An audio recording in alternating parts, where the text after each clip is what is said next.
ରିନୁ, ମୁଁ ଆଜି ବହୁତ ଖୁସି। ଏଇଟା ଆମର ପ୍ରଥମ ଅଣ୍ଡା। ଆଉ କିଛି ଦିନ ପରେ ହିଁ ମୋ ଛୋଟ ଛୁଆ ଅଣ୍ଡାରୁ ବାହାରିବ, ମତେ ବାପା ଡାକିବ। ଏ ସବୁ ଭାବିଲା ବେଳେ ହିଁ ମତେ ଭାରି ଖୁସି ଲାଗୁଛି। ହେଲା ହେଲା, ସେତିକି ଖୁସି ହେଇଥାଅ। ଆଗକୁ ଶୀତ ଦିନ, ଚାଲ ଏବେରୁ ହିଁ ଖାଇବା ଜମା କରି ରଖିବା, ନହେଲେ ପଛରେ ଆମ ଛୋଟ ଛୁଆ ଖାଇବା ପାଇଁ କଷ୍ଟ ପାଇବ। ନା ନା, ତୁ ମୋ ସାଙ୍ଗରେ ଆସନି। ଖାଇବା ଜମା କରିବା ଦାୟିତ୍ୱ ମୋର। ତୁ କେବଳ ଆମ ଅଣ୍ଡାର ଯତ୍ନ ନେ। ମୁଁ ଏଇ ଯାଉଛି, ଆଉ ଶୀଘ୍ର ଖାଇବା ନେଇ ଚାଲି ଆସିବି। ଏମିତି କହି ବାପା ଚଢ଼େଇ ଖାଇବା ଖୋଜିବାକୁ ଗଲା। ସେ ଏକ ଗହମ ବିଲରୁ କିଛି ଗହମ ଯୋଗାଡ଼ କରୁଥିଲା। ଠିକ୍ ସେହି ସମୟରେ ଗୋଟିଏ ପକ୍ଷୀ ଶିକାରୀ ସେଠାକୁ ଚାଲି ଆସିଲା। ସେ ବାପା ଚଢ଼େଇକୁ ଦେଖି ତାକୁ ତୀର ମାରିଲା, ଆଉ ତାକୁ ଧରି ଘରକୁ ଚାଲିଗଲା। ଏ ସବୁ ଘଟଣା ଦୂରରୁ ମିଟୁ ଦେଖୁଥିଲା। ସେ ଶୀଘ୍ର ରିନୁ ଚଢ଼େଇ ପାଖକୁ ଗଲା। ସେପଟେ ମା ମା, ମୁଁ ଅଣ୍ଡାରୁ ବାହାରି ଗଲି। ମୁଁ ଅଣ୍ଡା ଭିତରେ ଥାଇ ବାପାଙ୍କ କଥା ଶୁଣିଥିଲି। ବାପା କୁଆଡ଼େ ଗଲେ ମା? ମୋ ସୁନ୍ଦର ଝିଅ, ବାପା ତୋ ପାଇଁ ଖାଇବା ଆଣିବାକୁ ଯାଇଛନ୍ତି। ସେ ତତେ ଦେଖିଲେ ଅନେକ ଖୁସି ହେଇଯିବେ। ତୁ କିଛି ସମୟ ଅପେକ୍ଷା କର, ବାପା ଏବେ ଆସିଯିବେ। ରିନୁ, ହେ ରିନୁ, ସର୍ବନାଶ ହେଇଗଲା। ଗୋଟେ ବଡ଼ ଅଘଟଣ ଘଟିଗଲା। ତୁମେ ଏମିତି କାହିଁକି କହୁଛ ମିଟୁ ଭାଇ? କଣ ହେଇଛି ମତେ ଶୀଘ୍ର କୁହ। ଏ ରାଜୁ ଭାଇ ଆଉ ଏ ଦୁନିଆରେ ନାହିଁ। ଗୋଟେ ପକ୍ଷୀ ଶିକାରୀ ତାକୁ ମାରି ନେଇଗଲା। ତୁ ଏବେ ଧୈର୍ଯ୍ୟ ଧର, ମୁଁ ଯାଏ ଅନ୍ୟମାନଙ୍କୁ ବି ଏକଥା କହିଦିଏ। ଏ କଣ ହେଇଗଲା? ଝିଅକୁ ଦେଖିବା ପୂର୍ବରୁ ହିଁ ତୁମେ ଚାଲିଗଲ ରାଜୁ। ଏବେ ଆମେ ତୁମ ବିନା କେମିତି ବଞ୍ଚିବୁ? ବାପା ଚଢ଼େଇକୁ ହରେଇ ମା ଚଢ଼େଇ ଆଉ ତାର ଝିଅ ଅନେକ କାନ୍ଦୁଥିଲେ। ଏମିତି କିଛି ଦିନ ବିତିଗଲା। ଦିନେ ସକାଳେ ମା ମା, ଶୀଘ୍ର ଉଠ, ଭୂମିକମ୍ପ ହେଉଛି। ମା ଉଠ ମା। ଆରେ ସତରେ ତ, ଆମ ଘର ହଲୁଛି। ମାରି, ଆମ ଘର ଭାରି ଦୁର୍ବଳ, କେତେବେଳେ ବି ଭାଙ୍ଗିଯିବ। ଚାଲ ମା, ଶୀଘ୍ର ଏଠୁ ବାହାରି ଯିବା। ମା ଚଢ଼େଇ ଆଉ ତାର ଝିଅ ଶୀଘ୍ର ଘରୁ ବାହାରି ଆସିଲେ। ସେତେବେଳେ ସେମାନେ ଦେଖିଲେ କାଉ ସେଇ ଗଛକୁ କାଟୁଛି, ଯୋଉ ଗଛରେ ତାଙ୍କ ଘର ଥିଲା। ଏ କଣ କାଉ ଭାଇ, ତୁମେ ଆମକୁ କିଛି ନ କହି ଗଛ କାହିଁକି କାଟୁଛ? ତୁମେ କଣ ଦେଖିପାରୁନ ଏଇ ଗଛରେ ଆମ ଘର ଅଛି? ଏ ଗଛ ଏବେଠୁ ତୋର ନୁହଁ, ମୋର। ଏ ଗଛ ତୁମର କେମିତି ହେଲା? ଆମେ ଅନେକ ଦିନ ଧରି ଏ ଗଛରେ ରହି ଆସୁଛୁ। ଶୁଣ ଚଢ଼େଇ, ତୋ ସ୍ୱାମୀ ମୋଠୁ ଟଙ୍କା ଧାର ନେଇଥିଲା। ସେ କହିଥିଲା ସେ ଯଦି ଟଙ୍କା ଫେରେଇ ନ ପାରିବ ମୁଁ ଏ ଗଛକୁ କାଟି ନେଇଯିବି। ତୁ ଯଦି ଚାହୁଁଛୁ ମୁଁ ଏ ଗଛ ନ କାଟିବି, ତୁ ଏବେ ହିଁ ମତେ 10,000 ଟଙ୍କା ଦେ। ଏତେ ଟଙ୍କା?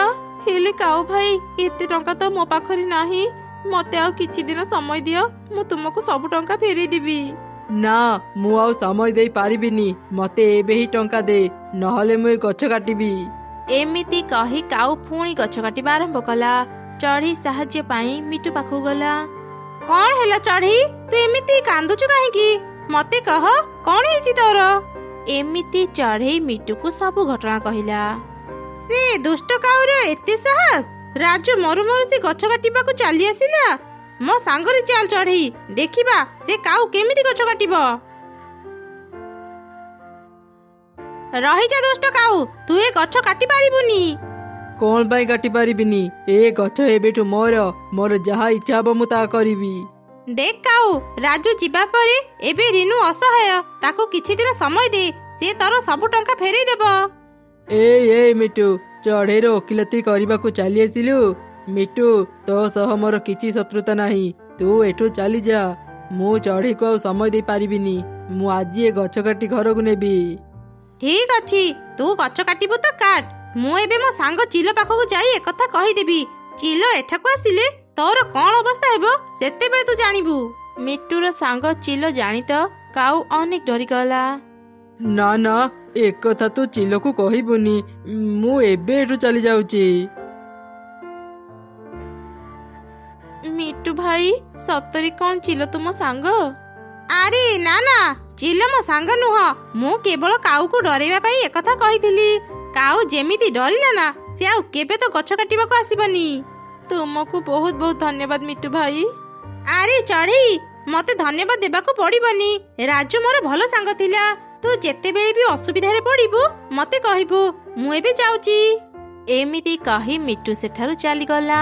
ସେପଟେ କାଉ ଦୂରରୁ ଥାଇ ତାଙ୍କର ସବୁ କଥା ଶୁଣିନେଲା। ଆରେ ଏମାନେ ମତେ ବୋକା ବନେଇଦେଲେ। ସେ ଯାହା ବି ହଉ ମୁଁ ଏ ଗଛ କାଟିକି ହିଁ ରହିବି, ଆଜି ହଉ କି କାଲି।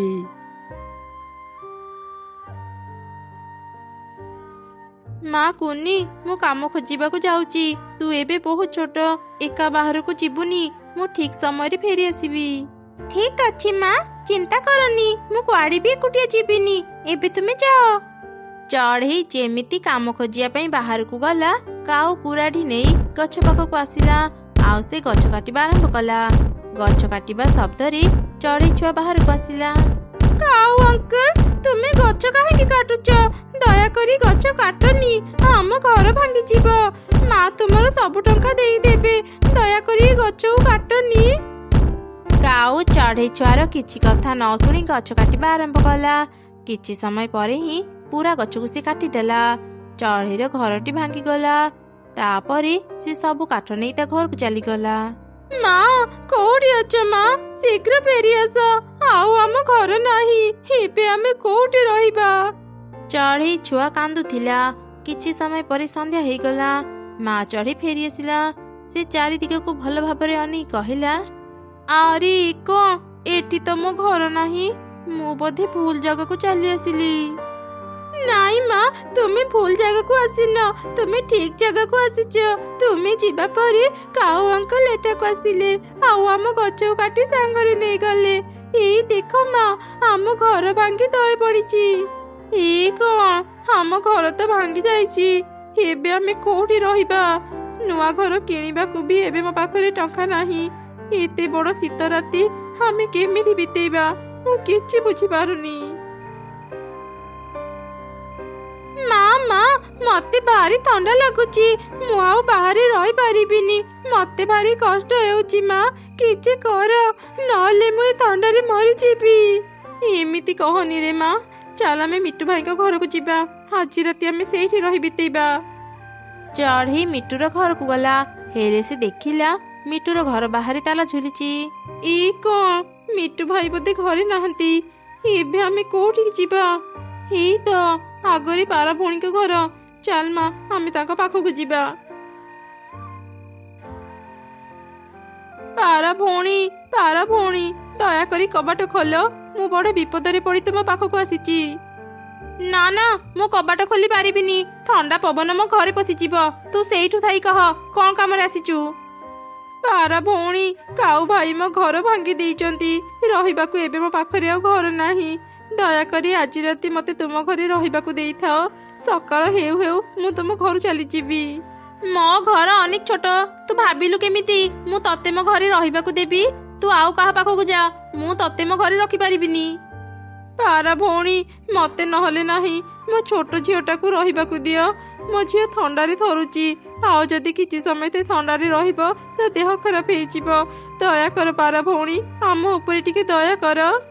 ନା, ଏ ଶୀତରେ ମୁଁ କାହା ଉପରେ ବି ଦୟା କରିପାରିବିନି। ତୁ ଏଠୁ ଚାଲିଯା, ମତେ ବିରକ୍ତ କରନି। ଚଢ଼େଇ ଯାହା ପାଖକୁ ବି ଯାଇ ସାହାଯ୍ୟ ମାଗୁଥିଲା, କେହି ବି ତାକୁ ସାହାଯ୍ୟ କରୁନଥିଲେ। ଏମିତି ସେମାନେ ଆଗକୁ ଯାଉଥିଲେ। ଶୀତ ରାତି ହେଇଥିବାରୁ ସେମାନଙ୍କୁ କିଛି ବି ଦେଖା ଯାଉନଥିଲା। ହଠାତ୍ କୁନି ଆଗରେ ଥିବା ଗୋଟେ ଗଛରେ ବାଜି ତଳେ ଥିବା ଏକ ନଦୀରେ ପଡ଼ିଗଲା। ଆରେ ଏ କେମିତିକା ଶବ୍ଦ? ମା କୁନି, ତୁ ଠିକ ଅଛୁ ତ? କଥା କହ ମା, ତୁ କୋଉଠି ଅଛୁ? ମୁଁ ତତେ ଦେଖିବାକୁ ପାଉନି। ମା ଚଢ଼େଇ ତା ଝିଅ ପାଇଁ କାନ୍ଦୁଥିଲା। ହଠାତ୍ ସେତେବେଳେ ନଦୀ ଭିତରୁ ଏକ ଜଳପରି କୁନି ଚଢ଼େଇକୁ ଧରି ବାହାରିଲା। ଚାରିଦିଗ ଆଲୁଅ ହେଇଗଲା। ଜଳପରି ହାତରେ ନିଜ ଝିଅକୁ ଦେଖି ମା ଚଢ଼େଇ କହିଲା, କିଏ ତୁମେ ମୋ ଝିଅକୁ କାହିଁକି ଧରିଛ? ତୁମେ କଣ ଆମକୁ ମାରିବାକୁ ଆସିଛ? ଭଲ ହେବ, ତୁମେ ଆମକୁ ମାରିଦିଅ। ଏ କଷ୍ଟରେ ଆମେ ଆଉ ବଞ୍ଚିବାକୁ ଚାହୁଁନୁ। ଚଢ଼େଇ, ତୁ ଏମିତି କାହିଁକି କହୁଛୁ? ତୋ ଝିଅ ନଦୀରେ ପଡ଼ି ଯାଇଥିଲା। ମୁଁ ତାକୁ ବାହାର କରି ନେଇ ଆସିଛି। ମତେ ତ କଷ୍ଟ କଥା କହ, ପାରିଲେ ମୁଁ ତାକୁ ଦୂର କରିଦେବି। ଚଢ଼େଇ କାନ୍ଦି କାନ୍ଦି ଜଳପରୀକୁ ସବୁ ଘଟଣା କହିଲା। ସତରେ ଚଢ଼େଇ, ତୋର ଭାରି ଦୁଃଖ। ହେଲେ ତୁ ଏବେ ଆଉ ଚିନ୍ତା କରନି, ମୁଁ ତତେ ସାହାଯ୍ୟ କରିବି। ମୁଁ ଏବେ ତ ଘରକୁ ପୂର୍ବ ଭଳି କରିଦେବି। ଏମିତି କହି ଜଳପରୀ ତା ଯାଦୁ ଶକ୍ତିରେ ଗୋଟେ ସୁନା ଘର ସେଠାକୁ ଆଣିଲା। ଚଢ଼େଇ, ଦେଖିଲୁ, ଏଇଟା ବୋଧେ ତୋ ଘର? ନା ନା ଜଳପରି, ଏ ସୁନା ଘର ମୋର ନୁହଁ, ମୁଁ ୟାକୁ ନେଇ ପାରିବିନି। ଆଚ୍ଛା ତାହେଲେ ଏଇ ଘରଟି ନିଶ୍ଚୟ ତୋ ଘର ହେଇଥିବ, ଦେଖିଲୁ। ଜଳପରି, ଏଇଟା ତ ଗୋଟେ ଫଳ ଘର, ଏ ଘର ମୋର ନୁହଁ। ମୋ ଘର ତ ସାଧାରଣ କାଠ ଘର। ଏ ସବୁ କିଛି ମତେ ନ ଦେଇ ଗୋଟେ ସାଧାରଣ କାଠ ଘର ଦିଅ, ଯେମିତି ଏ ଶୀତ ଦିନ ମୁଁ ମୋ ଛୁଆ ସହ ସେ ଘରେ ରହିପାରିବି। ଆଚ୍ଛା ତେବେ ଦେଖିଲୁ ଏ ଘର କେମିତି, ଏ ଘରେ ତୁ ରହିପାରିବୁ ତ? ହଁ ହଁ ଜଳପରି, ଏଇଟା ତ ଗୋଟେ କାଠ ଘର, ମୁଁ ମୋ ଝିଅ ସହ ଏବେ ଆରାମରେ ଘରେ ରହିପାରିବି। ଚଢ଼େଇ, ତୁ ଗରିବ ହେଲେ ବି ତୋ ମନ ଭାରି ଭଲ। ମୁଁ ତ ଭଲ ଗୁଣ ଦେଖି ଏ 3ଟି ଘର ଉପହାର ଦେଉଛି। ତୁ ପ୍ରତିଦିନ ସୁନା ଘରୁ ସୁନା ପାଇବୁ, ଆଉ ଫଳ ଘରୁ ଫଳ ପାଇବୁ। ଏବେ ତୁ ଏ 3 ଘର ନେଇ ତୋ ଝିଅ ସହ ଖୁସିରେ ରହ। ଏମିତି କହି ଜଳପରି ସେଠାରୁ ଚାଲିଗଲା। ମା ଚଢ଼େଇ ଖୁସିରେ ତା ଝିଅ ସହ ସେ 3 ଘରେ ରହିଲା। ଆରେ ପୁଅ, ତୁ କୁଆଡେ ଯାଉଛୁ କି? ମୁଁ ବଜାରକୁ ଯାଉଛି, ମୋ ଦୋକାନ ଖୋଲିବାର ସମୟ ହେଇଗଲାଣି। ତୁମେ କିଏ?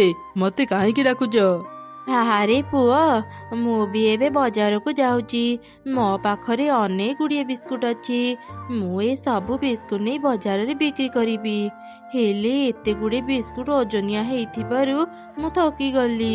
ଏଠି ଟିକେ ଆରାମ କରୁଥିଲି, ସେତେବେଳେ ମୁଁ ତତେ ଦେଖିଲି। ପୁଅରେ, ମତେ ଟିକେ ସାହାଯ୍ୟ କର, ମୋ ବିସ୍କୁଟକୁ ବଜାରରେ ପହଞ୍ଚେଇ ଦେ। ଆରେ ବୁଢ଼ୀମା, ତୁମ ପାଖରେ ତ ବହୁତ ଗୁଡ଼ିଏ ବିସ୍କୁଟ ଅଛି। ଏତେ ସାରା ବିସ୍କୁଟ ତୁମେ କୋଉଠୁ ପାଇଲ? ମୁଁ ପ୍ରତିଦିନ ମୋ ବିସ୍କୁଟ ଘରୁ ଅନେକ ବିସ୍କୁଟ ପାଏ। ସେସବୁ ବଜାରରେ ବିକ୍ରି କରି ମୁଁ ମୋ ଘର ପାଇଁ ସଉଦା ଆଣେ। ବିସ୍କୁଟ ଘର? ତୁମେ କଣ କହୁଛ ବୁଢ଼ୀମା? ମୁଁ ତ କିଛି ବି ବୁଝିପାରୁନି। ତୁମେ କୋଉଠି ରୁହ ବୁଢ଼ୀମା? ଆରେ ପୁଅ, ମୋ ଘର ପାଖ ଜଙ୍ଗଲରେ। ମୋ ପାଖରେ ଗୋଟେ ଯାଦୁର ବିସ୍କୁଟ ଘର ଅଛି। ପ୍ରତିଦିନ ସେ ବିସ୍କୁଟ ଘରୁ ମୁଁ ଅନେକ ବିସ୍କୁଟ ପାଏ। ସେସବୁ ମୁଁ ବଜାରରେ ବିକ୍ରି କରି ମୋ ଘର ପାଇଁ ସଉଦା ଆଣେ।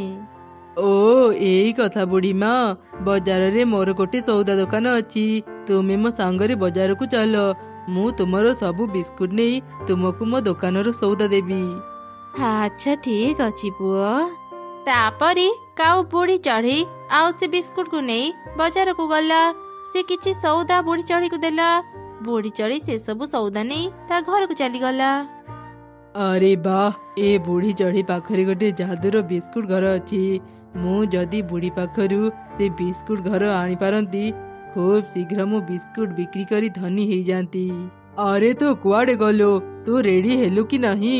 ଅନେକ ସମୟ ହେଇଗଲାଣି, ଆମକୁ ପୁଣି ସେ ବୁଢ଼ୀର ଘର ଖୋଜିବାକୁ ପଡ଼ିବ। ଆରେ ଏଇ ତ ମୁଁ ଆସିଗଲି। ମୁଁ ଏମିତି ପାଏସ ବନେଇଛି ଯେ ସେ ବୁଢ଼ୀ ଜମା ଜାଣିପାରିବନି ଏ ପାଏସରେ ବିଷ ମିଶିଛି ବୋଲି। ଭଲ କରିଛୁ, ବୁଢ଼ୀ ଥରେ ମରିଗଲେ ତା ବିସ୍କୁଟ ଘର ଆମର ହେଇଯିବ। ଏବେ ଚାଲ ଯିବା। ଏମିତି କଥା ହେଇ 2 କାଉ ପାଖ ଜଙ୍ଗଲକୁ ଗଲେ। ହେଲେ ସେମାନେ ଅନେକ ସମୟ ଖୋଜିଲା ପରେ ବି ସେ ବୁଢ଼ୀ ଚଢ଼େଇର ଘର ପାଇଲେନି। ମିଟୁ ଭାଇ, ଆମେ ଜଣେ ବୁଢ଼ୀମାକୁ ଖୋଜୁଛୁ। ଏ ଜଙ୍ଗଲରେ ତାଙ୍କ ଘର, ସେ ଏକା ରୁହନ୍ତି। ତାଙ୍କ ପାଖରେ ଗୋଟେ ଯାଦୁର ବିସ୍କୁଟ ଘର ଅଛି। ତୁମେ ସେ ବୁଢ଼ୀମାଙ୍କ ଘର ରାସ୍ତା କୋଉ ପଟେ କହିପାରିବ? ନା ନା, ମୁଁ ସେମିତି କୋଉ ବୁଢ଼ୀକୁ ଜାଣିନି ଯାହା ପାଖରେ ବିସ୍କୁଟ ଘର ଅଛି। ତା ଛଡା ମୁଁ ଅନେକ ଦିନ ହେଲାଣି ଏ ଜଙ୍ଗଲରେ ରହୁଛି, ହେଲେ ଆଜି ଯାଏ ମୁଁ କୌଣସି ବୁଢ଼ୀକୁ ଦେଖିନି ଯିଏ ଏକା ଜଙ୍ଗଲରେ ରହୁଛି। ନିଶ୍ଚୟ ତମେ ମାନେ ଯାହାକୁ ଖୋଜୁଛ ସେ ପାଖ ଜଙ୍ଗଲରେ ରହୁଥିବ। ଆରେ ଶୁଣ, ଚାଲ ଆମେ ଆଉ ଗୋଟେ ଜଙ୍ଗଲକୁ ଯାଇ ଖୋଜି ଦେଖିବା। ସେଠି ହୁଏତ ସେ ବୁଢ଼ୀର ଘର ପାଇଯିବା। ଏମିତି କଥା ହେଇ 2 କାଉ ଆଉ ଗୋଟେ ଜଙ୍ଗଲକୁ ଯିବା ପାଇଁ ବାହାରି ପଡ଼ିଲେ। କିଛି ଦୂର ଗଲା ପରେ ଜଙ୍ଗଲର ବହୁତ ଭିତରେ ସେମାନେ ଗୋଟେ ବିସ୍କୁଟ ଘର ଦେଖିଲେ। ଏଇ ତ ଜଙ୍ଗଲ ଭିତରେ ଗୋଟେ ବିସ୍କୁଟ ଘର ଅଛି। ନିଶ୍ଚୟ ଏଇଠି ସେ ବୁଢ଼ୀ ରହୁଥିବ। ଚାଲ ସେଠାକୁ ଯିବା। ବୁଢ଼ୀମା, ତୁମେ ଏଇଠି ଅଛ? ଆମେ ଭାବୁଥିଲୁ ତୁମ ଘର ପାଖ ଜଙ୍ଗଲରେ। ଆମେ ତୁମକୁ ଖୋଜିବା ପାଇଁ ସେଠାକୁ ଯାଉଥିଲୁ। ଓହୋ ଆଚ୍ଛା, ଭଲ ହେଲା ତମେ ମାନେ ଆସିଗଲ। ମତେ ଆଉ କଷ୍ଟ କରି ତୋ ଦୋକାନକୁ ଯିବା ପାଇଁ ପଡ଼ିବନି। କିଛି ସମୟ ଏଠି ଅପେକ୍ଷା କର, ମୁଁ ଏବେ ବିସ୍କୁଟ ଘରୁ ବିସ୍କୁଟ ଆଣି ଦଉଛି। ବୁଢ଼ୀମା, ମୁଁ ତୁମ ପାଇଁ ମିଠା ପାଏସ ଆଣି ଦେଇଛି, ନିଅ ଆଗ ଖାଇନିଅ। ଆଚ୍ଛା ହଉ, ଦେ।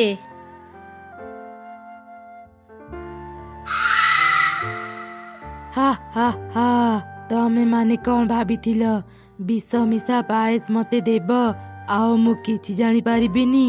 ତମେ ମାନେ ଜାଣିନ ମୁଁ ତମମାନଙ୍କୁ ଲୋଭ ଦେଖେଇ ଏଠାକୁ ଆଣିଛି। ମାନେ ତୁମେ ବୁଢ଼ୀରୁ ପିଶାଚି କେମିତି ପାଲଟି ଗଲ? ମୁଁ ବୁଢ଼ୀ ନୁହଁ, ମୁଁ ଗୋଟି ପିଶାଚି।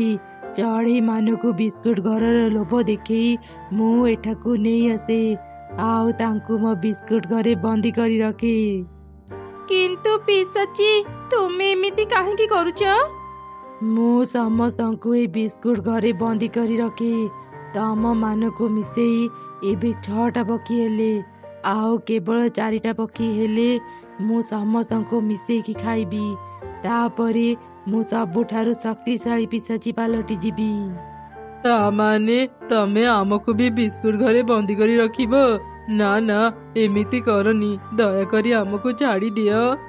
କାଉ ଆଉ ତାର ସ୍ତ୍ରୀ ଯେତେ କାନ୍ଦିଲେ ବି ପିଶାଚି ତାଙ୍କ କଥା ନ ଶୁଣି ସେମାନଙ୍କୁ ବିସ୍କୁଟ ଘରେ ବନ୍ଦୀ କରିଦେଲା। ତାପରେ ସେ ପୁଣି ବୁଢ଼ୀର ରୂପ ନେଇ ଜଙ୍ଗଲ ଭିତରକୁ ଗଲା।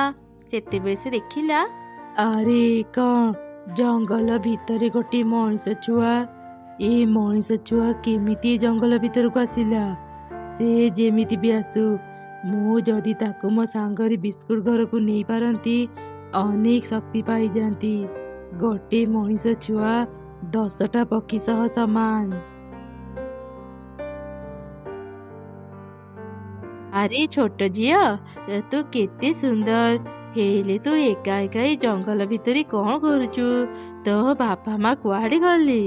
ମୁଁ ମୋ ସାଙ୍ଗମାନଙ୍କ ସହ ପିକନିକ ଆସିଥିଲି, ହେଲେ ଆମେ ଏ ଜଙ୍ଗଲ ଭିତରେ ବୁଲୁ ବୁଲୁ ମୁଁ ସମସ୍ତଙ୍କଠୁ ଅଲଗା ହେଇଗଲି। ଏବେ ମୁଁ ଏ ଜଙ୍ଗଲରୁ ବାହାରିବାର ରାସ୍ତା ପାଉନି। ଆରେ ଛୋଟ ଝିଅ, ତୁ ଚିନ୍ତା କରନି, ମୁଁ ତତେ ଜଙ୍ଗଲରୁ ବାହାରିବାର ରାସ୍ତା କହିଦେବି। ଆସ ମୋ ସାଙ୍ଗରେ। ସେ ଛୋଟ ଝିଅ ପିଶାଚି କଥାରେ ରାଜି ହେଇଗଲା ଆଉ ତା ସାଙ୍ଗରେ ଗଲା। ତାଙ୍କୁ ଯିବାର ଗୋଟେ ଚଢ଼େଇ ଦେଖୁଥିଲା। ଆରେ ଏ ଜଙ୍ଗଲ ଭିତରକୁ ଏତେ ଛୋଟ ମଣିଷ ଛୁଆ କେମିତି ଆସିଲା? ଆଉ ସେ ବୁଢ଼ୀ ମା ସହ କୁଆଡେ ଯାଉଛି? ମୁଁ ତାଙ୍କ ପଛରେ ଯାଇ ଦେଖେ। ତୁମେ କିଏ? ମତେ ଏମିତି ବାନ୍ଧିଲ କାହିଁକି? ମତେ ଛାଡ଼ି ଦିଅ, ମୁଁ ମୋ ଘରକୁ ଯିବି। ହା ହା ହା, ଚୁପ୍ କର। ତୁ ଆଉ କିଛି ବି କଥା କହନି। ତୁ ଆଉ ଏଠୁ ଯାଇପାରିବୁନି। ତତେ ପାଇ ମୁଁ 10ଟା ପକ୍ଷୀ ପାଇଗଲି। ଏବେ ଖାଲି ଗରମ ପାଣି କରି ତମ ସମସ୍ତଙ୍କୁ ସେ ପାଣିରେ ବୁଡ଼େଇ ଖାଇବି। ଆରେ ଆରେ, ଏଇଟା ତ ଗୋଟେ ପିଶାଚି। ସେ ସମସ୍ତଙ୍କୁ ମାରିବା ପୂର୍ବରୁ ମୁଁ ଶୀଘ୍ର ତାନ୍ତ୍ରିକ ମାଙ୍କ ପାଖକୁ ଯାଏ। ଏବେ ସେ ହିଁ ଏ ପିଶାଚିକୁ ଉଚିତ ଶିକ୍ଷା ଦେଇପାରିବେ। ଏମିତି କହି ଚଢ଼େଇ ଶୀଘ୍ର ତାନ୍ତ୍ରିକ ଚଢ଼େଇ ପାଖକୁ ଗଲା ଆଉ ତାକୁ ସବୁ ଘଟଣା କହିଲା। ଆଚ୍ଛା, ସେ ପିଶାଚି ତାହେଲେ ପାଖ ଜଙ୍ଗଲରେ ଅଛି। ମୁଁ ତାକୁ ଅନେକ ଦିନରୁ ଖୋଜୁଥିଲି, ହେଲେ ପାଉନଥିଲି। ଚାଲେ ଶୀଘ୍ର ମତେ ତା ପାଖକୁ ନେଇ ଚାଲେ। ମୁଁ ତାକୁ ମୋ ବୋତଲରେ ବନ୍ଦୀ କରିଦେବି।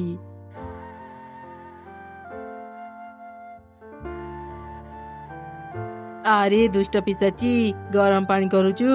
ଏବେ ତତେ ଆଉ କଷ୍ଟ କରି ଗରମ ପାଣି କରିବାକୁ ପଡ଼ିବନି। ତୁ ଏଠାକୁ କେମିତି ଆସିଲୁ? ଚାଲିଯା ଏଠୁ। ପିଶାଚି କିଛି କରିବା ପୂର୍ବରୁ ତାନ୍ତ୍ରିକ ତାକୁ ବୋତଲରେ ବନ୍ଦୀ କରିଦେଲା ଆଉ ସେ ବିସ୍କୁଟ ଘରକୁ ବି ନଷ୍ଟ କରିଦେଲା। ଏ କଣ କଲୁ? ଛାଡ଼ିଦେ ମତେ, ମତେ ବୋତଲରୁ ବାହାର କର। ତୁ ଏବେ ସାରା ଜୀବନ ଏଇ ବୋତଲରେ ବନ୍ଦୀ ହେଇ ରହିବୁ। ଆଉ ତମେ ସମସ୍ତେ ଏବେ ନିଶ୍ଚିନ୍ତରେ ଘରକୁ ଯାଅ। ଚଢ଼େଇ ପାଇଁ ତମେ ମାନେ ଆଜି ରକ୍ଷା ପାଇଗଲ। ଚଢ଼େଇ, ତତେ ଅନେକ ଅନେକ ଧନ୍ୟବାଦ। ଆଜି ତୋ ପାଇଁ ଆମ ଜୀବନ ବଞ୍ଚିଗଲା। ଆଜି ଆମେ ବି ବହୁତ ବଡ଼ ଶିକ୍ଷା ପାଇଲୁ। ଆଉ ଦିନେ ବି ଆମେ ଲୋଭ କରିବୁନି। ହଁ, ଠିକ କହିଲ। ଲୋଭର ପରିଣାମ ସବୁବେଳେ ଖରାପ ହେଇଥାଏ। ଏ ମଣିଷ ଛୁଆଟି ପାଇଁ ହିଁ ମୁଁ ତୁମ ସମସ୍ତଙ୍କୁ ବଞ୍ଚେଇ ପାରିଲି। ଚଢ଼େଇ, ମୁଁ ଘରକୁ ଯିବି। ଦୟାକରି ମତେ ମୋ ଘରେ ପହଞ୍ଚେଇ ଦିଅ। ହଁ ହଁ, ମୁଁ ଏବେ ତୁମକୁ ନେଇ ତୁମ ଘରେ ପହଞ୍ଚେଇ ଦେବି। ତାପରେ ସବୁ ଚଢ଼େଇ ନିଜ ନିଜ ଘରକୁ ଫେରିଗଲେ। ମା ଚଢ଼େଇ ବି ମଣିଷ ଛୁଆକୁ ନେଇ ତା ଘରେ ପହଞ୍ଚେଇ ଦେଲା।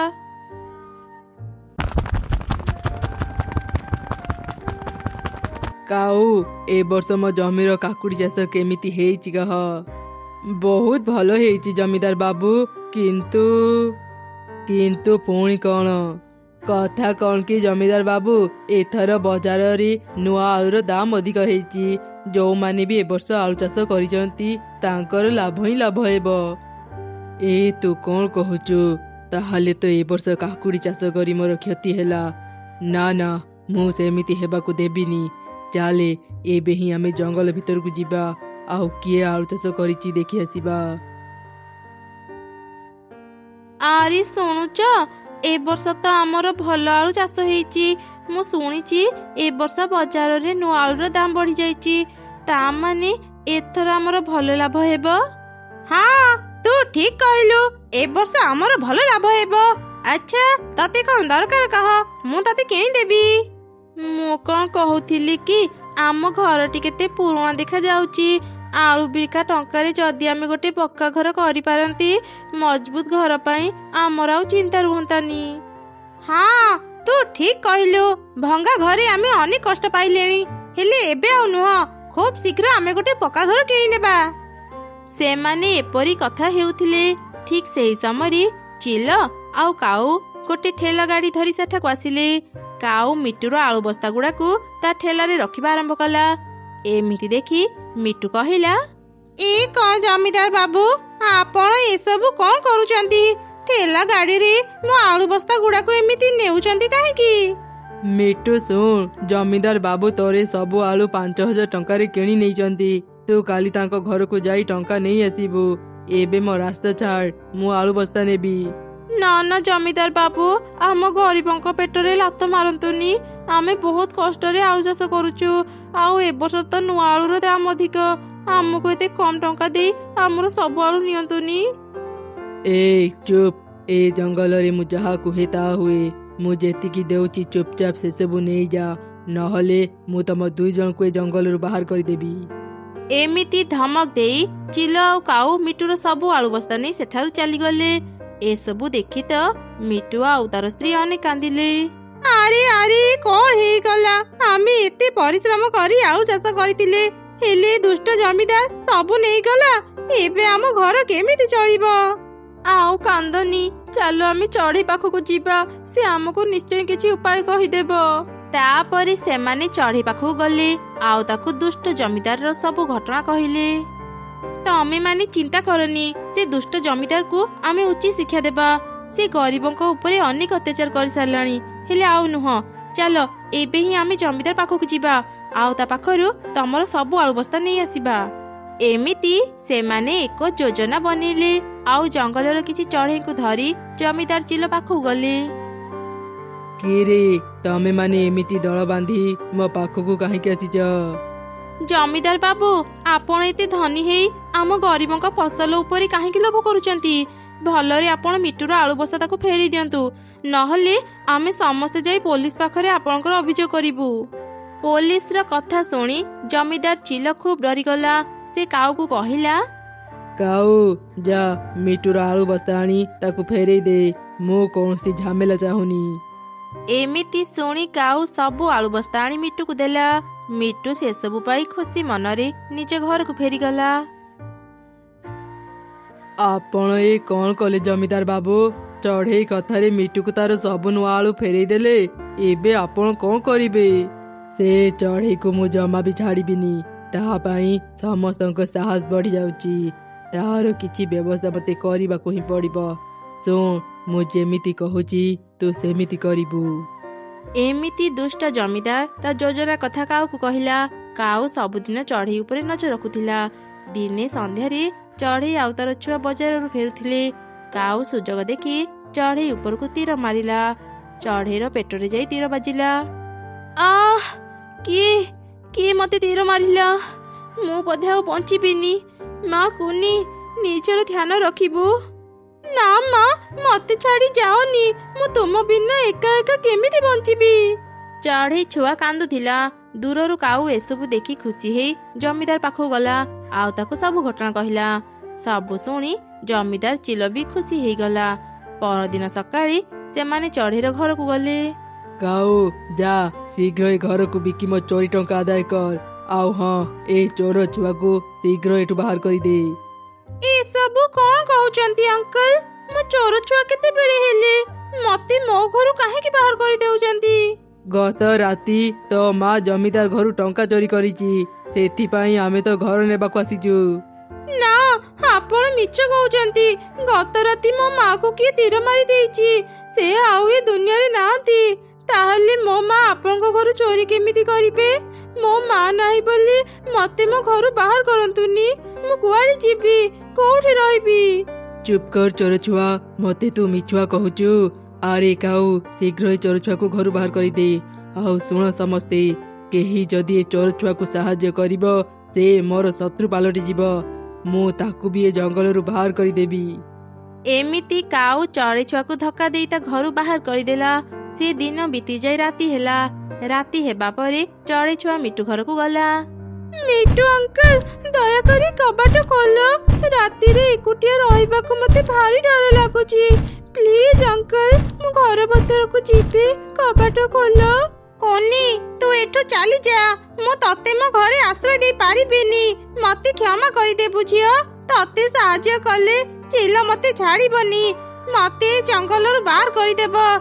ଝିଅ, ତୁ ଆଉ ଏକ ନିରାପଦ ଜାଗା ଦେଖି ଆଶ୍ରୟ ନେ। ଏମିତି ଶୁଣି କୁନି ସେଠାରୁ ଚାଲିଗଲା। ସେ ସମସ୍ତଙ୍କ ଘରକୁ ଯାଇ ସାହାଯ୍ୟ ମାଗିଲା, ହେଲେ କେହି ବି ତାକୁ ସାହାଯ୍ୟ କଲେ ନାହିଁ। ଝିଅର ଏପରି କଷ୍ଟ ଦେଖି ତା ମାର ଆତ୍ମାକୁ ଶାନ୍ତି ମିଳିଲାନି। ସେ ଅନେକ ରାଗିଗଲା। ଦୁଷ୍ଟ ଜମିଦାର, ତୋ ପାଇଁ ମୋ ଝିଅ ଆଜି ଅନେକ କଷ୍ଟ ପାଉଛି। ମୁଁ ତତେ ଛାଡ଼ିବିନି। ମୁଁ ଏବେ ତ ପାଖକୁ ଯାଉଛି। ଚଢ଼େଇର ଆତ୍ମା ରାଗି ଯାଇ ଜମିଦାର ଘରକୁ ଗଲା। ସେ କାଉକୁ ଦେଖି ତା ଦେହରେ ପଶିଗଲା। କିରେ କାଉ, ଏତେ ରାତିରେ ମୋ ପାଖକୁ କାହିଁକି ଆସିଛୁ? ତତେ ପରା ଚଢ଼େଇର ଘର ବିକ୍ରି କରିବାକୁ କହିଥିଲି, ତୁ ସେ ଘର ବିକ୍ରି କଲୁ? ନା ଦୁଷ୍ଟ ଜମିଦାର, ମୁଁ ଆଉ କେବେ ବି ତୋ କଥା ମାନି ଭୁଲ କାମ କରିବିନି। ମୁଁ ଆଜି ସମସ୍ତଙ୍କୁ ସବୁ କଥା କହିଦେବି। କଣ ତୋର ଏତେ ସାହସ? ମୋଠୁ ଖାଇ ମୋ ବିରୁଦ୍ଧରେ ଯାଉଛୁ? ମୋ କଥା ମାନିବୁନି ତ? ଏବେ ତୁ ବି ଚଢ଼େଇ ପରି ଉପରକୁ ଯା। ଏମିତି କହି ଚିଲ କାଉର ପେଟରେ ଛୁରୀ ଭୁଷିଦେଲା। କାଉ ସଙ୍ଗେ ସଙ୍ଗେ ମରିଗଲା। ସେ ମଲା ପରେ ପରେ ଚଢ଼େଇର ଆତ୍ମା ତା ଦେହରୁ ବାହାରି ଆସିଲା।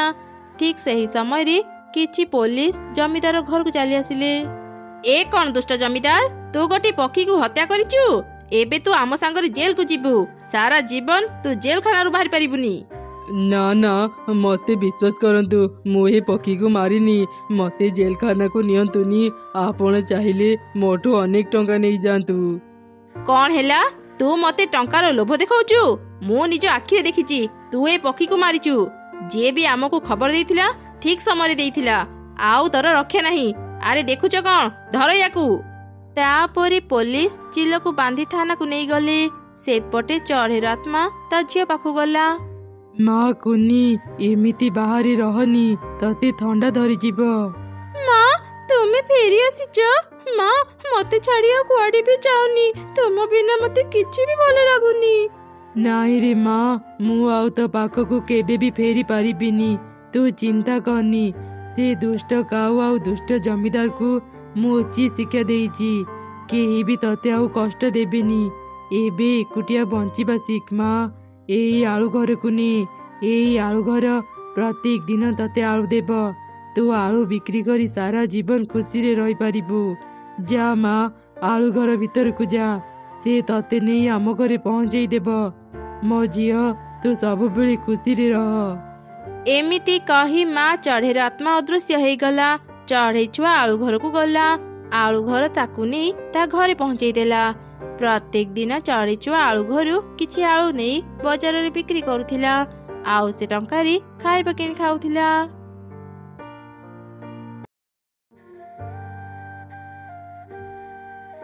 ଏଇ ଜଙ୍ଗଲରେ ଅନେକ ଗରିବ ଚଢ଼େଇ ଅଛନ୍ତି। ଆଜିଠୁ ମୁଁ ଏଇ ଜଙ୍ଗଲରେ ରହିବି। ଆଉ ମୋ ଯାଦୁର ସୁନା ଘର ଦ୍ୱାରା ସବୁ ଚଢ଼େଇଙ୍କୁ ସାହାଯ୍ୟ କରିବି। ଏମିତି କହି ସେ ଯାଦୁଗର ଚଢ଼େଇ ତା ଯାଦୁ ଶକ୍ତିରେ ଗଛ ଡାଳରେ ଏକ ସୁନା ଘର ତିଆରି କଲା। ଏଇ ତ ମୋ ଯାଦୁର ସୁନା ଘର ପ୍ରକଟ ହେଇଗଲା। ଏବେ କେବଳ ପୂର୍ଣ୍ଣିମା ରାତିକୁ ଅପେକ୍ଷା। ପୂର୍ଣ୍ଣିମା ରାତି ହେଲେ ମୋ ଯାଦୁର ସୁନା ଘର ଶକ୍ତି ପାଇବ। ତାକୁ ଯିଏ ଯାହା ମାଗିବ ସେ ତାଙ୍କୁ ସବୁ ଦେବ। ପୂର୍ଣ୍ଣିମା ରାତି ହେବାକୁ ଆହୁରି 2 ଦିନ ବାକି ଅଛି। ସେ ଭିତରେ ମୁଁ ଯାଏ ପାଖ ଜଙ୍ଗଲରୁ କିଛି ଔଷଧୀୟ ଗଛ ନେଇ ଆସେ। ତାପରେ ଯାଦୁଗର ଚଢ଼େଇ ପାଖ ଜଙ୍ଗଲକୁ ଗଲା, ହେଲେ ସେ ଆଉ ଫେରିଲାନି। 2 ଦିନ ବିତିଗଲା। ପୂର୍ଣ୍ଣିମା ରାତି ହେବା ପରେ ସୁନା ଘର ଯାଦୁ ଶକ୍ତି ପାଇଲା। ଆଉ ସେ କଥା କହିଲା, ଆଜି ମୁଁ ମୋ ଯାଦୁ ଶକ୍ତି ପାଇଲି। ଏବେ ମୁଁ ମୋ ମାଲିକଙ୍କ ଇଚ୍ଛା ପୂରା କରିପାରିବି। କିନ୍ତୁ ମୁଁ ଏଠି ଏକା କାହିଁକି? ମୁଁ କାହାର ଘର? ମୋ ମାଲିକ କୋଉଠି ଅଛନ୍ତି? ଏମିତି ସୁନା ଘର ନିଜ ମାଲିକକୁ ଖୋଜୁଥିଲା। ସେହି ସମୟରେ ସେ ରାସ୍ତା ଦେଇ ଗୋଟେ କାଉ ଯାଉଥିଲା। ସେ ସୁନା ଘରର ସବୁ କଥା ଶୁଣି ଅଟକି ଗଲା। ଏ କଣ? ଘର କେବେଠୁ କଥା କହିଲାଣି? ନିଶ୍ଚୟ ଏ ଘର ଯାଦୁର ହେଇଥିବ।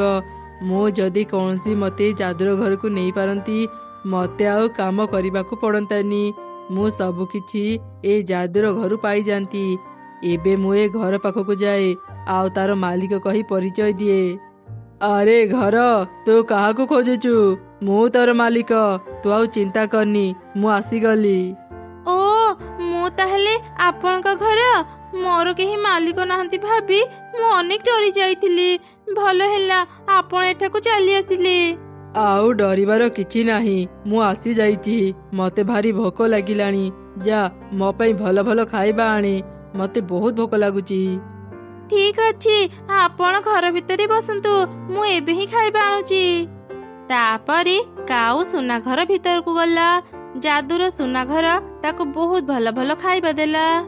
ବାଃ ବାଃ ବାଃ, ଏବେ ଯାଦୁର ସୁନା ଘରଟି ମୋର। ଆଉ ମତେ କାମ କରିବାକୁ ପଡ଼ିବନି। ଏବେ ସାରା ଜୀବନ ମୁଁ ବସି ବସି ଖାଇବି। ଏମିତି କାଉ ସେ ଖାଇବା ଖାଇସାରି ଶୋଇ ପଡ଼ିଲା।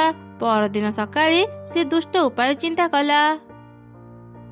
ମୋ ପାଖରେ ଯାଦୁର ସୁନା ଘର ଅଛି ମାନେ ଏବେ ମୁଁ ସମସ୍ତଙ୍କଠୁ ଶକ୍ତିଶାଳୀ।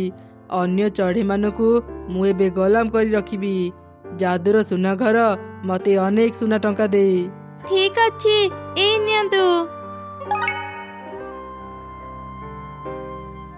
ଏ କଣ ଯାଦୁର ସୁନା ଘର? ତୁ ମତେ ଏତେ ଅଳ୍ପ ସୁନା ଟଙ୍କା ଦେଲୁ? ମତେ ଆହୁରି ସୁନା ଟଙ୍କା ଦେ, ନହେଲେ ମୁଁ ତତେ ଏବେ ହିଁ ଭାଙ୍ଗିଦେବି। ନା ନା ମାଲିକ, ମୋ ସହ ଏମିତି କରନ୍ତୁନି। ମୁଁ ଯାଦୁର ଘର ସତ, କିନ୍ତୁ ମୁଁ ଏକାଥରେ ଏତେ ଗୁଡେ ସୁନା ଦେଇପାରିବିନି। କଣ ହେଲା? ତୁ ମତେ ଆଉ ସୁନା ଟଙ୍କା ଦେଇପାରିବୁନି? ସୁନା ଟଙ୍କା ନ ପାଇଲେ ମୁଁ ସବୁ ଚଢ଼େଇଙ୍କ ଜମି କିଣିବି କେମିତି? ଚଢ଼େଇ ମାନଙ୍କର ସବୁ ଜମି ମୁଁ କିଣିଲେ ସିନା ସେମାନେ ମୋର ଗୋଲାମ ହିଁ ରହିବେ, ଆଉ ମୋର ସବୁ କଥା ମାନିବେ। ଆରେ ହଁ, ମୋ ପାଖରେ ଆଉ ଗୋଟେ ଉପାୟ ଅଛି। ସୁନା ଘର, ତୁ ମତେ ଗୋଟେ ଯାଦୁର ଲାଠି ଦେ। ମୁଁ ସେ ଲାଠିକୁ ଯାହା ବି କହିବି ସେ ମୋର ସବୁ କଥା ମାନିବ। ଏବେ ମୁଁ ଦେଖିବି ସେ ଚଢ଼େଇମାନେ କେମିତି ମୋ କଥା ନ ମାନିବେ। କାଉର କଥା ଶୁଣି ସୁନା ଘର ତାକୁ ଯାଦୁର ଲାଠି ଦେଲା। ସେ ଯାଦୁର ଲାଠି ଧରି କାଉ ଜଙ୍ଗଲ ଭିତରକୁ ଗଲା, ଆଉ ଚଢ଼େଇମାନଙ୍କୁ କହିଲା,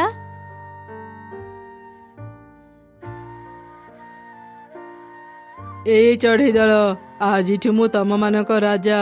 ତମେ ସମସ୍ତେ ମୋ କଥା ମାନିବ। ଯିଏ ନ ମାନିବ ମୁଁ ତାକୁ ଶାସ୍ତି ଦେବି। କାଉ, ତୁ ଏମିତି ଓଲଟା ପାଲଟା କଥା କାହିଁକି କହୁଛୁ?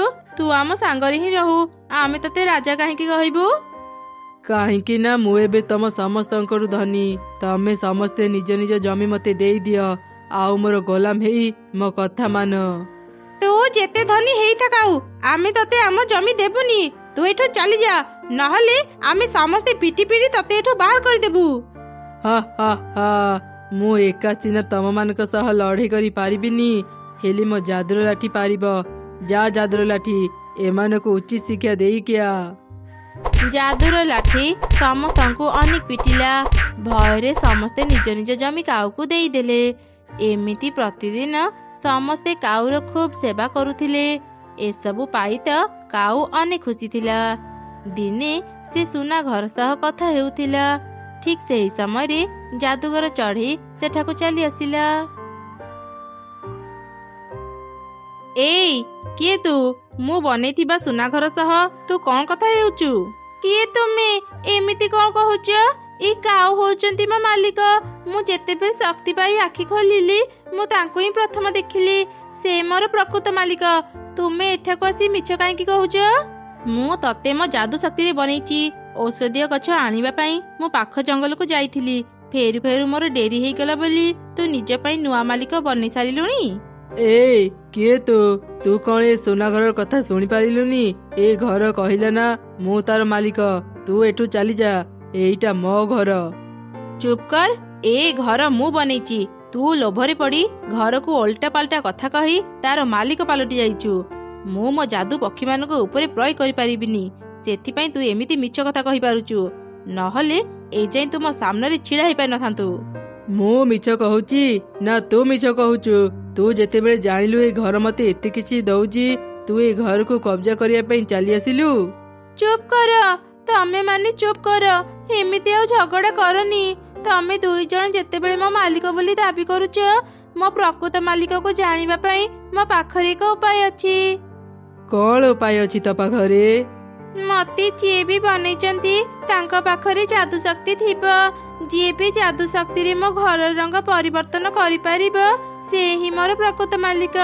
काऊ आज्ञा, आपण मो मालिक कही अनेक दिनरु दाबी करूचंती। एबे मो घर रंग परिवर्तन करी ए चढ़ी को देखै दियंतु, आपण मोर प्रकृत मालिक। सुना घरर एमिति परीक्षा कथा सुनी काऊ कौन करिबो किछि बुझी पारिलानी।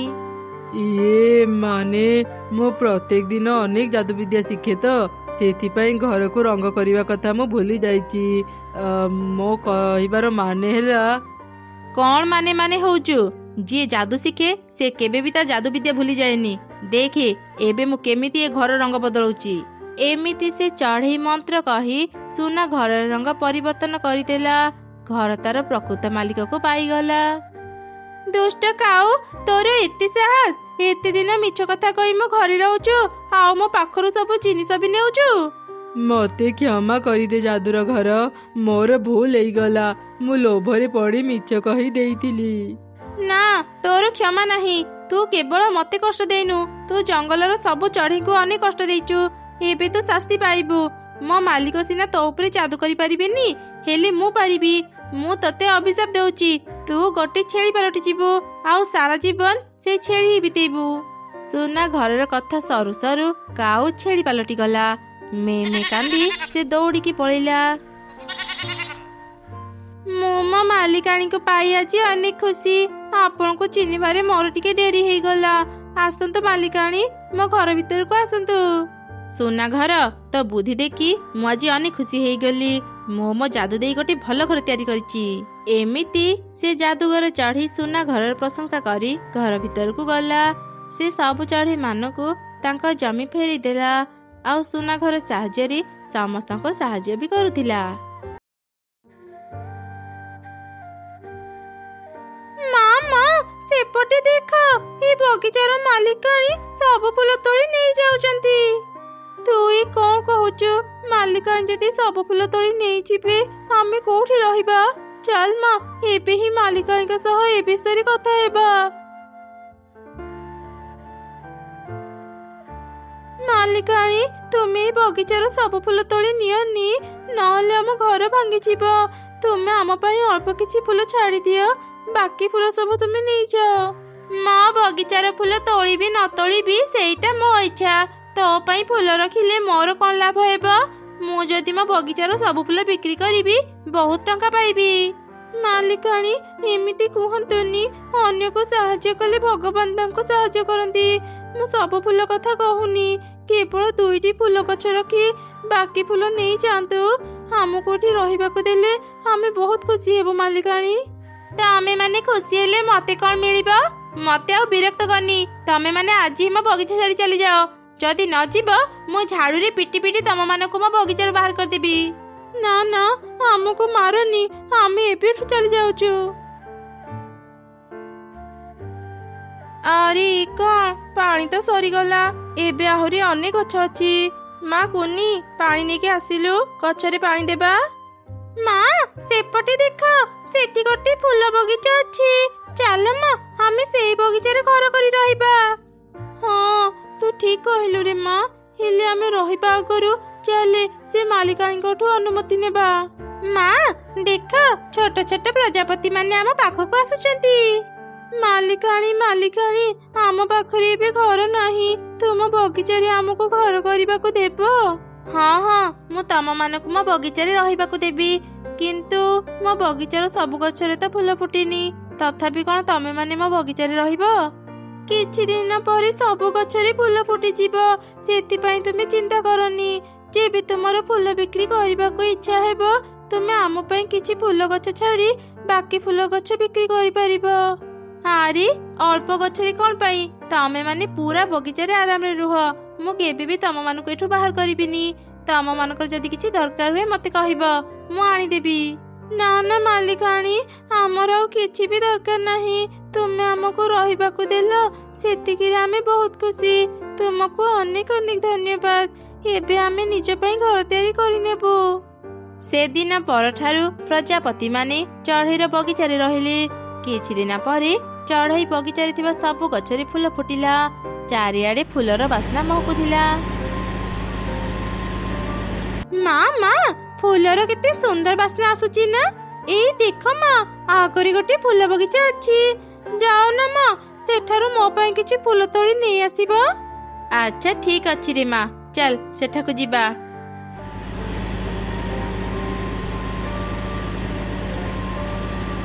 ଘରେ କିଏ ଅଛ? ହଁ, ଆପଣ ମତେ ଡାକିଲେ ଚିଲ ଦିଦି? ମୁଁ ତୁମ ଘର ରାସ୍ତା ଦେଇ ଯାଉଥିଲି। ମୋ ଝିଅକୁ ତୁମ ଫୁଲ ଭାରି ପସନ୍ଦ ହେଇଛି।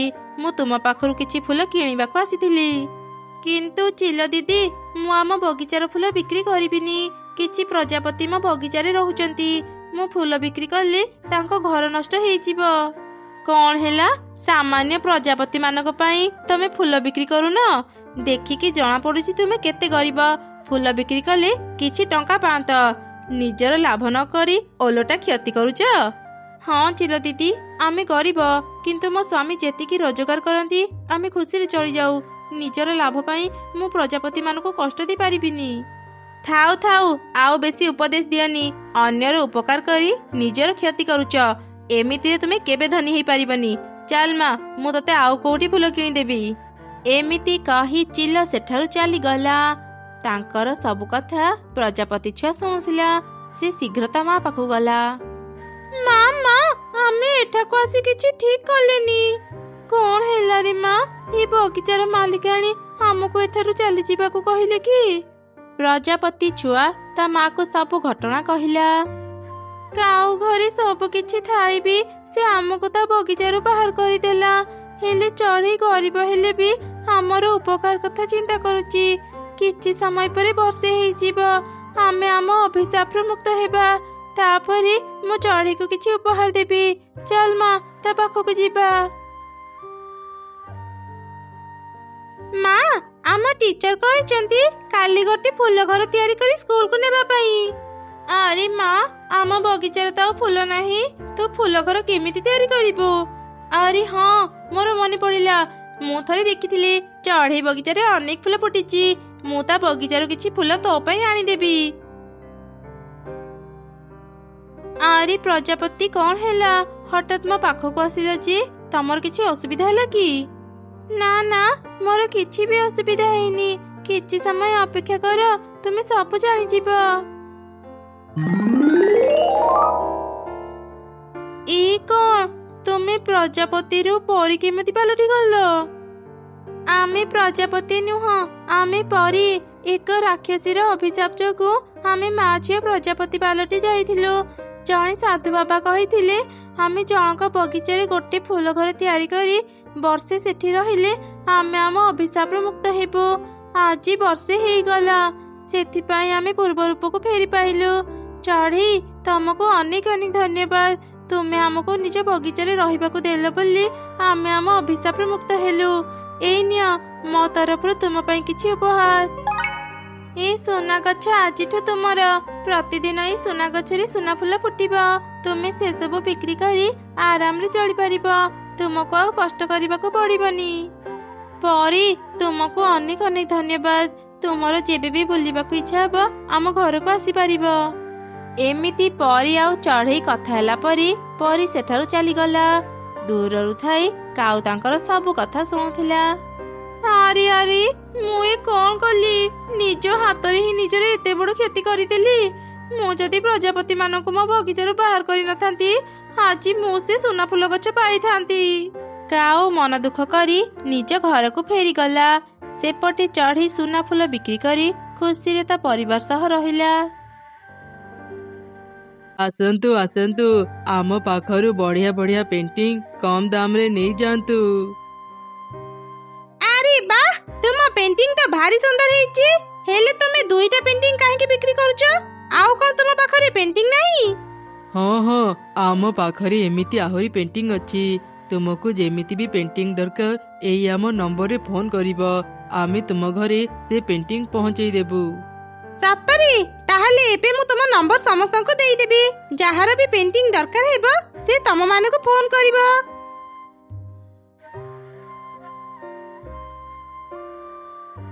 हाँ हाँ आपनक ठिकाना मते मैसेज कर दियंतु मु आज ही आपनक घरे पेंटिंग पहुंचेबार व्यवस्था कर देबी आरी कौन हेला तमे भारी खुशी खुशी लागुच किए फोन करथिला अरे खुशी हेबिनी केमिति कह पाख जंगलर गोटे धनी पक्षी चिल आम पेंटिंग ऑर्डर करिची अरे वाह ये तो बहुत भल कथा दियो मते शीघ्र से पेंटिंग दियो मु आज ही से पक्षी घरे पेंटिंग पहुंचे देबी एई ने से पेंटिंग आउ से पक्षीर ठिकाना भी ने सावधाने जीबू जेमिति पेंटिंग उपरु आम सीसी कैमरा खसी न पड़े ता नहीं तुम जमा चिंता करनी मु बहुत सावधाने जीबी तापरी काऊ पेंटिंग धरी पाख जंगल को गला किछि समय रे से चिल घरे पहुंची गला चिल दीदी आपण पेंटिंग ऑर्डर करथिले हाँ हाँ मु गोटे पेंटिंग ऑर्डर करथिली मो पेंटिंग आनी देछ हाँ चिल दीदी एई नियंतु कांथरे भल भाबरे टांगी देबे अरे वाह पेंटिंग तो बहुत सुंदर हेची एई ने तो टंका तापरी काऊ टंका नै घर को चली गला राती हेबा परे अरे राती हेई गला चाले बे सीसी कैमरा रे रेकॉर्ड हेइथिबा वीडियो देखिबा चिलो कोठी ता अलमीरा रो चाबी रखिची जेमिति चिलो सोई जीवो आमे तार सब टंका सुना गळा नै आसीबा काऊ माने वीडियो देखि जानी गले अलमीरा रो चाबी कोठी अछि जेमिति चिलो सोई पड़िला दुई काऊ गोटे बस्ता धरी चिलोर घर को गले से माने चिलो पाखरु चाबी नै ता अलमीरा खोली चिलोर सब टंका आउ से पेंटिंग रे लागिथिबा कैमरा नै सेठरु चली गले चिलोर परिवार ए विषय किछि भी जानि पारिलेनी कोनी जानिचो काली ना मो मा गोटे पेंटिंग ऑर्डर करचंती तू जदी देखिबो मो सांगरे मो घर को चले सतरे सांग तमा पेंटिंग ऑर्डर करचंती मते पेंटिंग देखिबा को भारी भलो लागे चल चल एबे ही तो घर को जीबा सतरे सांग पेंटिंग ता भारी सुंदर हेची मते भी पेंटिंग ऑर्डर करबा को इच्छा होची आंटी कोठो पेंटिंग ऑर्डर करले चल तांको पचारिबा मु भी सेठो पेंटिंग ऑर्डर करिबी आंटी आंटी मते भी गोटे पेंटिंग ऑर्डर करि दियो ना मु भी मो घरे सजाई के रखिबी अच्छा हो मु एबे ही तो पई पेंटिंग ऑर्डर कर देउची तो घरे पेंटिंग पहुंचिले तो तांको टंका देई देबू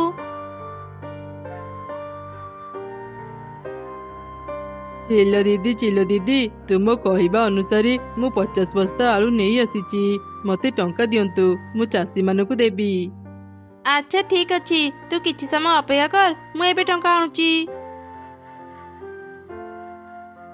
ए कोन मो अलमीरा रे तो टंका नाही किए मोर सब टंका नहीं गला चढ़ई छुआ छड़ा केही भी मो घर को पसी नांती निश्चय से छुआ ही मोर सब टंका चोरी करी नहीं जाइथिबो रिनी मारिनी कुआडे गलु शीघ्र मो पाखु आसे कोन हैला मा मते डाकिलो कोन पई एई देखे मो अलमीरा रे टंका टेबी नाही मु हमरो सब टंका एई अलमीरा रे रखिथिली तो सांग छड़ा केही भी मो घरे पसी नाहंती निश्चय तो सांग ही मोर सब टंका चोरी करी नहीं जाईची नाई मा तुमे मो सांग को भूल बुझुच से सब समय रे मो सांग रे थिला ता छड़ा से अलमीरा पाखु को भी जाईनी से हम टंका चोरी करिवो केमिति ना तो सांग छड़ा केही भी मो घरे पसी नाहंती मु भलो भाबरे जाने तो सांग ही मो टंका चोरी करिची मु एबे ता मा पाखु को जीबी आउ मोर सब टंका ता मा पाखु आनिबी एमिति कही चिल चढ़ेर घर को गला सेते बेले से देखिला काउर स्त्री चढ़ेर घर को जाई पेंटिंग देउची